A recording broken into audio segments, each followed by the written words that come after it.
Love Serye TV.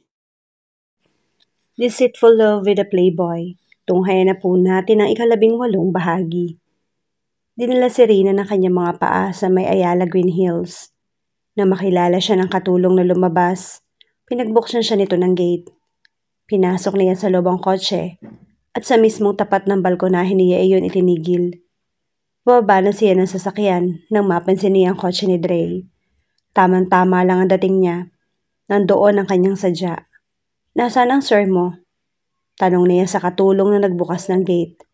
"Nasa kwarto po ninyo, ma'am." Ngumiti ito. "Natutulog pa po siguro." Napatingin siya sa kanyang suot na relo. Pasado 1:00 na ng hapon. Napakunot noo siya. Bakit? Anong oras ba siya nakauwi kagabi? May karapatan ba siyang tanungin yun? Hindi bale na nga. Pupuntahan ko na lamang siya sa itaas. Tumango ang katulong. Siya nga pala. Ang mga pinsan niya.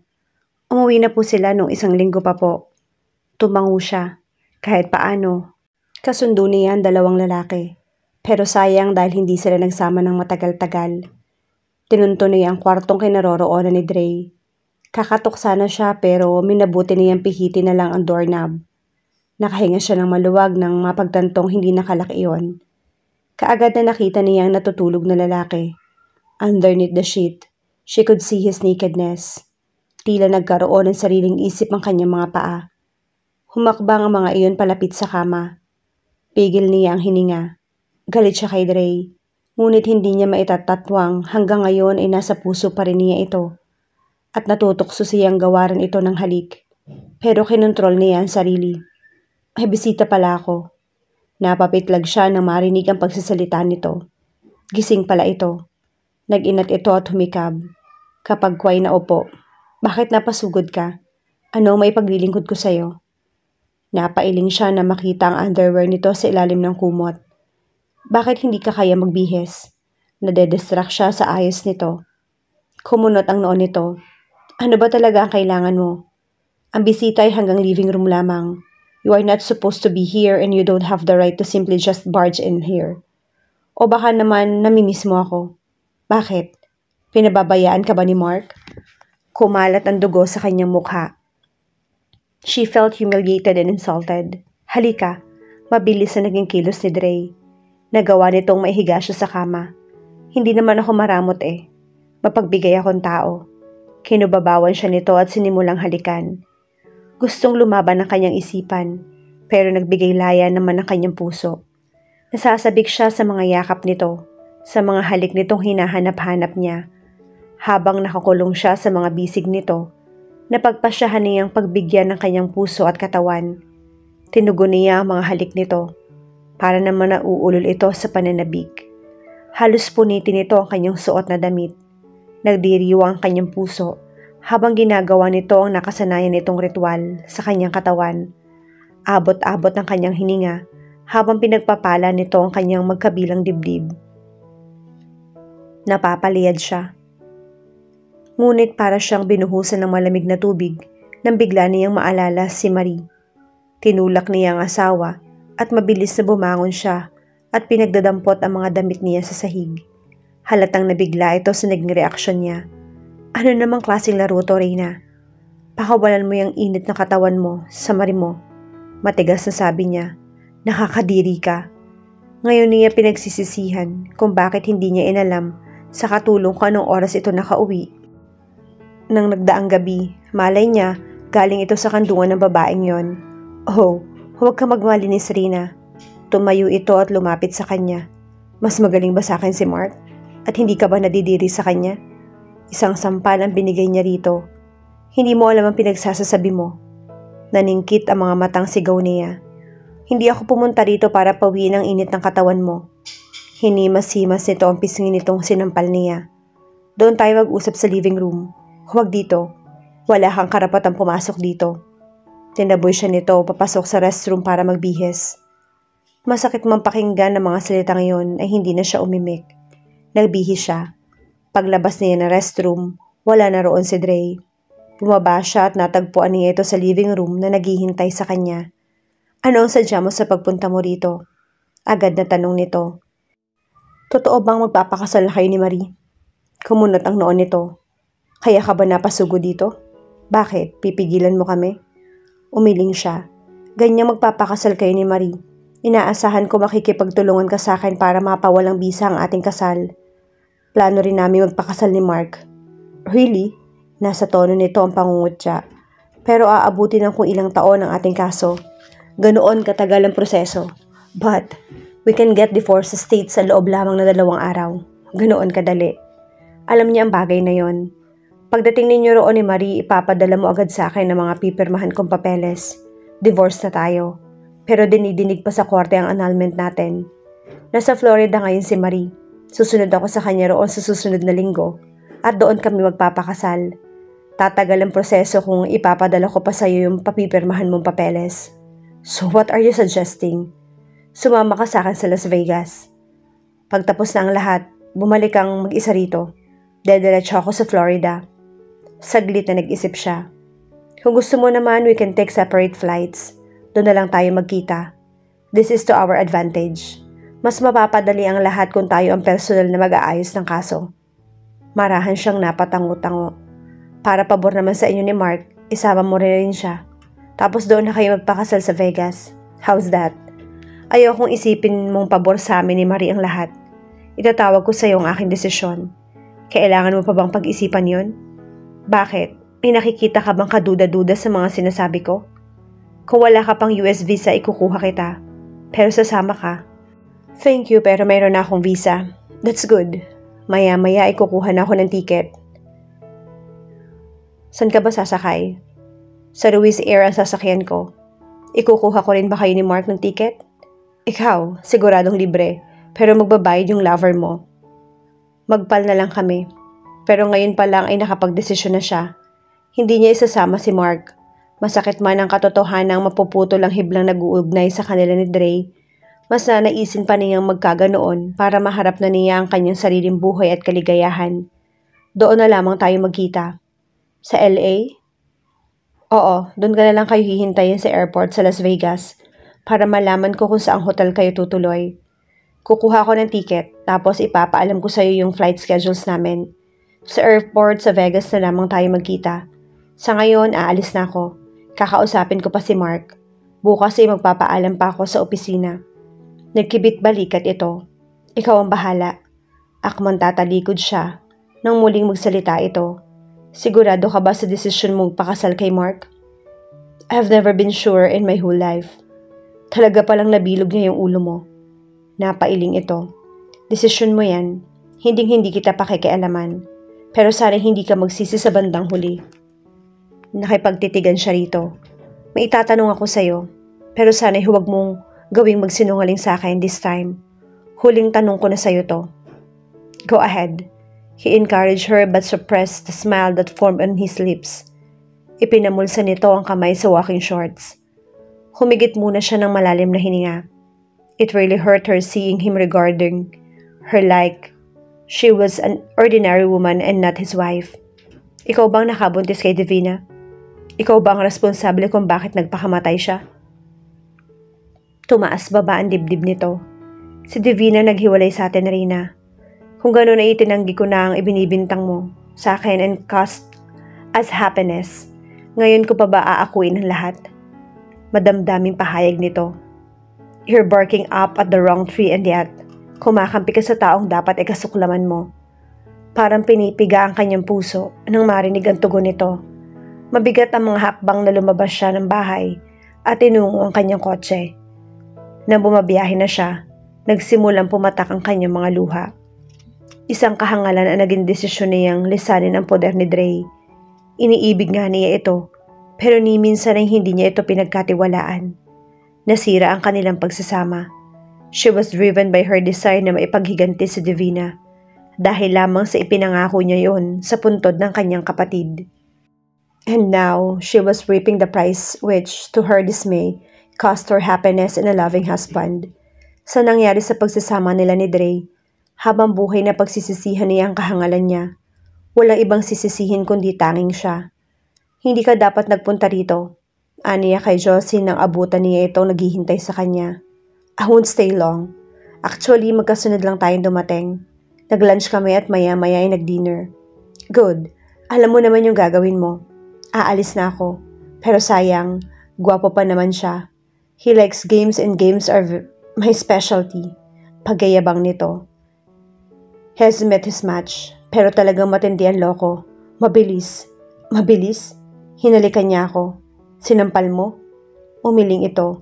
Baka masira ang plano. Nang makaalis ng kanyang kaibigan, dinampot niya ang telepono.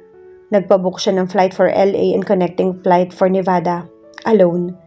Kabababa lang niya ng telepono na mag-ring naman iyon. Kaagad na sinagot niya iyon. Si Mark ang nasa kabilang linya. Nagpaliwanag ito sa hindi makakadalaw mamayang gabi at may pupuntahan daw ito. Pero katatawag lang sa akin ni Rai. Kinuha niya sa akin yung telephone number at address mo. Sa pagkakabanggit niya kanina, kung hindi kanya tatawagan so sorpresahin kanya. She chuckled and felt the hatred racing within her. Wala akong ginagawa rito eh. Tamang-tama at magkwekwentuhan kami. Sana'y magdesisyon siya magpunta na lang dito. Kung tumawag man siya, papupuntahin mo na lang dyan. Bukas na lang ako pupunta riyan. Basta huwag mo lang kakalimutang mahal na mahal kita. Sige, mag-iingat ka. Napaismid siya nang maibaba niya ang telepono. Siya itong naglagay ng sarili niya sa alanganing sitwasyon. Nagpadala siya ng sulsol at tamis ng dila ni Mark. They were planning to destroy her. Umakyat si Rina sa kanyang kwarto. Naisipan niyang kontakin si Dre. Ngunit kaaalis lamang daw nito. Sinubukan niyang kontakin ang cellphone nito. Nakontak naman niya agad. Napag-alaman niyang nasa main office ito ng Ruby's Air. Huwag mo sabihin magpapalibre ka ng plane tickets mo. Biro nito. Nakapag-book na ako. Napatawag lang ako dahil may gusto kong itanong kung pwede. Of course. Ano yun? Gaano mo kakilala si Rai? She's a friend.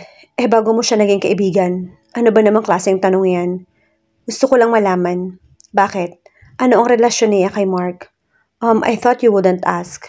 Kung ganon, matagal nang inaasahan ng kanyang asawa na magtatanong siya tungkol kina Mark at Rai. Ano naman ang nagtulak sa'yo para usisain ako? Sagutin mo na lang yung tanong ko. She was getting annoyed. Ano ang nalalaman mo tungkol sa kanila? Hindi na niya nakontrol ang pagtaas ng kanyang boses. Calm down, Reina. Hindi mo kailangang sumigaw. Sorry. Umaling siya na para bang nakikita nito iyon. Look, you're asking a crucial question. Kung gusto mong malaman ng totoo, let's meet and I'll answer every question you'll ask. How about dinner tonight? I'm lonesome. Hindi ko pwede natugunin ka mamayang gabi. Mabilis na tanggi niya. Maybe tomorrow night. Pero kailangan pa ba nating magkita? Bakit hindi mo nalang sagutin yung tanong ko? Komplikado ang lahat, sweetheart. Dapat ay malaman mo ang lahat. As in everything na dapat mong malaman. Tomorrow night, sa bahay o dyan, baka naman gusto mo sa labas. Pero sa tingin ko'y kailangan maging discreet tayo. Hindi katutuwa ni Mark ang malalamang magkasama tayo, right? Malalim na hininga ang itinugon niya. At lalong hindi rin ikatutuwa ni Marie ang malamang mayroon pa tayong komunikasyon. Marami siyang iniwang bantay para sa akin. Ano bang nakikita mo sa babaeng yon? Gusto mong malaman? Kaya nga nagtatanong eh. Napipikong tugon niya. Kung tutuusin, hindi nito binigyan ng pansin noon si Marie. Ngayon lang nito binigyan ng atensyon ng babae na maging beauty queen. Because she's not a parasite. Hindi makitid ang pag-iisip. Prangkang pahayag ni Dre. Sige na, I have to go. Doon na lang tayo magkita sa bahay. Nangingipuspos na nahiga siya sa kama. Masamang-masama ang kanyang loob. Pinalalabas ni Dre na parasite siya. Makitid yung utak. Labis siyang nasaktan sa mga binitawang salita nito. Nainsulto siya sa pagkukumpara nito sa kanya kay Marie. Ang babaeng pinalit nito sa kanya at pakakasalan. Bigla siyang napabalikwas ng bangon. Ano man sandali ay darating si Rai. At ayaw na yung harapin ng babae. Wala siyang tiwala rito. Pakiramdam niya ay pinagkakaisahan siya. Pero saan siya pupunta? Bahala na. Ang mahalaga ay makaalis siya. Malayong-malayo na rin ang kanyang narating na mapansin niyang nasa South Expressway na siya. There was no turning back now. Ligtas na siya at hindi magugulo ang kanyang isipan sa lugar na naisip niyang puntahan. There was nowhere to go. Ang tanging gusto niya ay tahimik na lugar. Ang bahay na iniwan niya. Ang bahay nila ni Dre. Wala pa si Dre nang dumating siya roon. Mabuti na isip niya. Sa pool siya nagpunta. Naupo siya sa gilid niyon. Sina Mark at Rai ang nasa isip niya. Naguguluhan siya. Sino ba talaga nagsasabi ng totoo? Si Mark o si Dre? Sino si Rai? Malalaman niya. Mukhang malayo na ang narating ng isip mo ah. Bigla siyang napalingon sa pinanggalingan ng boses. Nakita niya nakangiting si Char. Kumusta ka na, Char? Naupo ito sa tabi niya. Let me guess, meron bang problema? Nakangiti niyang sabi.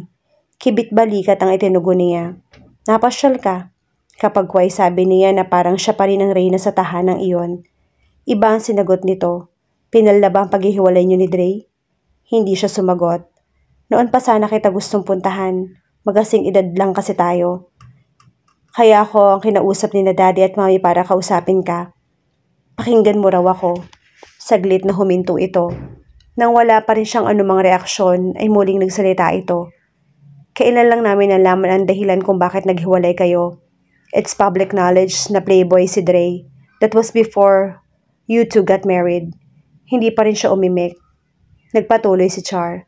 Totoong nagkaroon sila ng relasyon ni Divina. Ipinagtapat sa amin niya yun ni Dre. Pero sinabi niya hindi siya nakabuntis sa kapatid mo. At sa tingin ko ay nagsasabi siya ng totoo. Bakit mo nasabi nagsasabi siya ng totoo? Mas madalas sa aming mag-asawa, siya yung nagko-confide ng kanyang mga problema. At nakikita ko kung gaano kanya kamahal.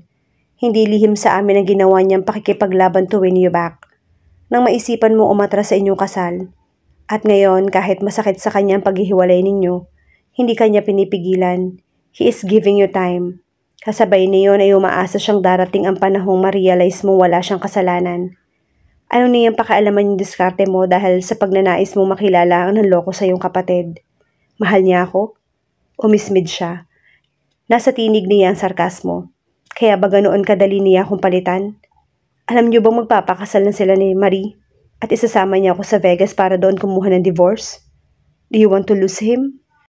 Hindi ko siya pwedeng pigilan. Irerespeto ko ang kanyang desisyon. Wala akong magagawa kung gusto niyang pakasalan si Marie. Do you want to lose him? Muling tanong nito at tinitigan siya. Tuluyan mo ba siyang ipapaubaya kay Marie? Hindi mo ba ipaglalaban ang inyong karapatan? He hates me. Itinakwil niya na ako. Pero mahal mo siya, hindi ba? Hindi siya umimik. Kung masama man ang kanyang loob, hindi niya ipinakita yun sa kanyang bilas. Totoong hindi niya matanggap na magpapakasal si Dre sa ibang babae. Totoong ayaw niya mawala ng tuluyan ng kanyang asawa. Pero ano magagawa niya? Ayaw na nito sa kanya. At ang masakit, siya ang nagtulak dito para ibaling nito ang pagtingin sa ibang babae. What's the real score between you and Mark? Nangahas na tanong ni Char. Sa pagkakaalam ko'y siya nakabuntis kay Divina. Hindi ba dapat sa kanya ka mamuhi? I'm sorry, Char, pero magulo yung isipan ko. Hindi ko alam kung sino ang aking paniniwalaan. Sinasabi nilang si Dre ang responsable sa pagkamatay ni Divina. They fed you lies. Much had been said, Reyna. Sa dami ng mga ipinahayag, tanging si Dre ang dapat mong paniwalaan. Hindi kanya niloko. Magulo ang isipan ko, Char. You love Mark? Dapat ko pa bang sagutin yung tanong mo yan? Wala pala kaming magagawa kung ganon. Sayang, umiling-iling ito. Baka sa mukha nito ang pagsuko at disappointment sa naging pag-uusap nila. Well, good luck na lang sa'yo. Sana'y lumigaya ka sa piling ni Mark. At sana'y hindi ka nagkamali sa iyong desisyon. Napakagatlabi siya. May nabuti niyang magpaalam na kaysa abutan pa siya roon ni Dre.